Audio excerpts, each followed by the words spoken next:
Hey everybody, this is Ted Check, recovering reporter. Take a look at this headline here. Bezos' Washington Post rips up mission statement amid staff rebellion. Yeah, we've known or we've seen recently that there's a lot of turmoil going on in the Washington Post. Um, I think it started with, well, I mean, they've been on in financial dire straits for a little while, and they had to lay off 240 people in the newsroom last year, and then more recently, or 2 years, I think it was 2023, they laid off 240 people in the newsroom. More recently, 100 people on the business side of things.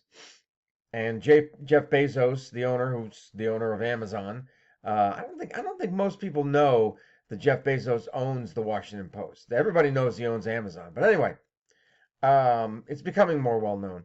But anyway, he gave the order just before the election that the Washington Post would not endorse anybody, any candidate for the presidency. They were poised to endorse Kamala Harris, but Bezos said, "Hey, look, that's not the reason why we're here. That's not the mission of a newspaper to endorse one candidate over another. I mean, then because then you're losing credibility with the American public for doing such a thing." Um, so now we have, after years of democracy dies in the darkness. Actually, it's democracy dies in darkness. There's no the. But anyway, the triple alliteration there, democracy dies in darkness. The Washington Post now wants to play host to riveting storytelling for all of America. It's the new mission statement that was previewed to some staffers, not all, just the privileged few, I guess, by Post Chief Strategy Officer Susie Watford, according to the New York Times. Yes. Slogan is meant to be an internal rallying cry. So if it's an internal rallying cry, then why are we knowing about it? I guess it got leaked. I think because they're trying to say, well, we're not replacing democracy dies in darkness. This democracy dies in darkness is still the public facing slogan. This is more of an internal one. Just I guess for all of those who work at the Washington Post. But the sentiment falls in line with owner Jeff Bezos' reported desire to appeal to a wider swath of the country than those in coastal cities. That's a nice way of putting than those who are left leaning.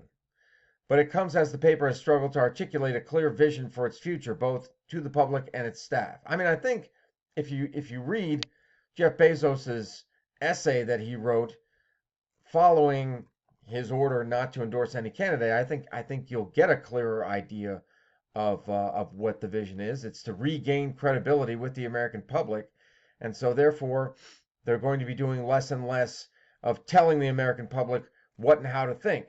How about just playing it straight and ascribing to the tenets of true journalism, like objectivity, and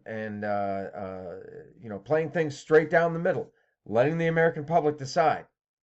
Uh, you know, let them read what you have, state the facts, and then they can form their own opinions. Also, recently, more than 400 reporters and editors signed an open letter to Bezos on Wednesday that urged him to meet with its staff and lay out his goals for saving the paper. Yeah, so they're worried. The staffers are worried, and I think Jeff should do it. I think Bezos should meet with them and should articulate it.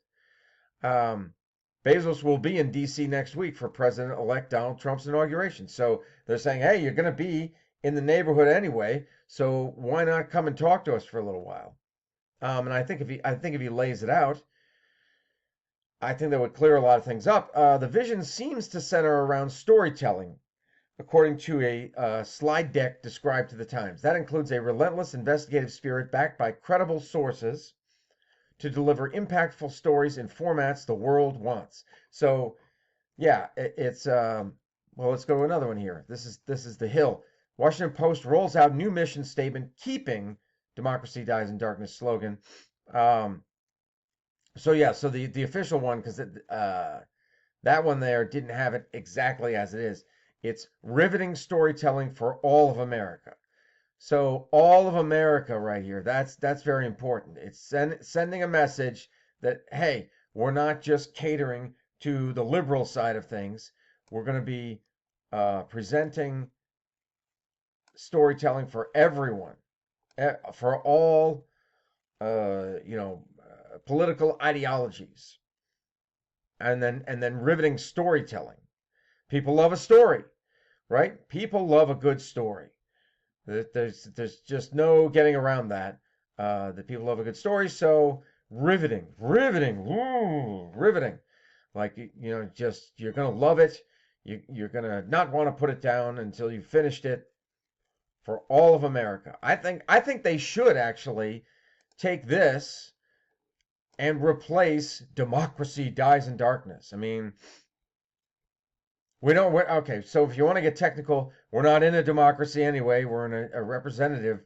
Uh, I forget what is it called? No, I can't even remember. But it's a representative government. It's not a democracy. But see they would it would behoove them to get rid of this because the liberals love the whole democracy. Democracy. It's against democracy. We have to save democracy. No, we're not in a democracy. We're in a representative government, and representative republic. I think is the term that people use. It's not a democracy. So it would behoove them to get rid of this because you use this word right here, and a lot of people associate democracy with the left-leaning culture in America. So already with this slogan, you're already alienating a lot of people. But if you say this one here, all of America, you're not alienating anyone. You're not alienating a single person in the United States. It's for all of America. So I think they should actually replace it. And back to the Washington Post, 400 writers and editors appealing to him. They're looking for direction. They're looking for direction from their leader, and he is the top guy. He is the leader, right? I mean, they've got a CEO, William Lewis, but Jeff Bezos ultimately, he's the billionaire owner. So he needs to lay it out there because they're confused. They're like, wait a minute. We've been doing the whole left-leaning thing for as long as we can remember, and now you're creating confusion because you're saying we need to pull things back towards the center. So we need some direction from you. Where are we going? I think it actually is a legitimate concern on their part, and yeah, I think Bezos, he's got the time. He's going to be in town for the inauguration. Do the inauguration, and you've got a couple hours to swing by the Washington Post, right? Yes, I think it would go a long way in showing that he cares. It's not just another one of his little assets that he owns, but in showing that he cares about the product. you know. But yeah, it's all very interesting stuff. I would say it's probably the number two paper in America. I think the New York Times is number one, and then the Post is two, and then I think it's maybe either the L.A. Times or USA Today. I don't know. Our number would be number three. So a lot of interesting developments there in the Washington Post, and I think it's very important for them to lay out what the new mission is, beyond that slogan, because they have a chance. So you're saying there's a chance. They have a chance to redeem themselves, but there's certain very difficult steps that they have to go through, and I lay it all out here in my book.